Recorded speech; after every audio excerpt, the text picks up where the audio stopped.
An awards committee shall be recognized by the school head or principal in every school for each grade level at the beginning of the school year.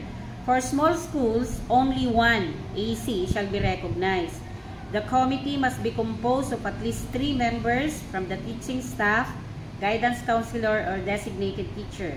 The total count of committee members should be an odd number.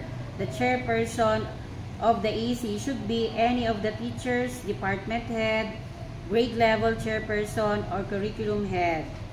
No member of the AC must be related within the second degree of consanguinity or affinity to any of the candidates for awards, para hindi nila sabihin may favoritism. So, titingnan natin mabuti yun, kakabsat, take note of that. Wala dapat ka makamag-anak doon.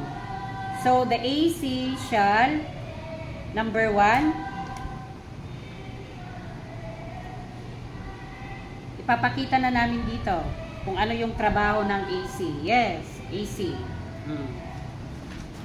Okay.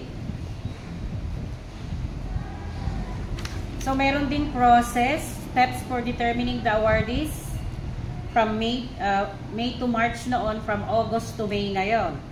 So, tingnan na po natin yung process. Nandito na po yung process. So, the AC shall use the report cards and permanent records as the main reference for academic excellence awards. For other awards, a portfolio of copies of all documents such as DepEd advisories, written authorization from the school heads or principal, certificates, medals, trophies, plaques, accomplishment reports if needed.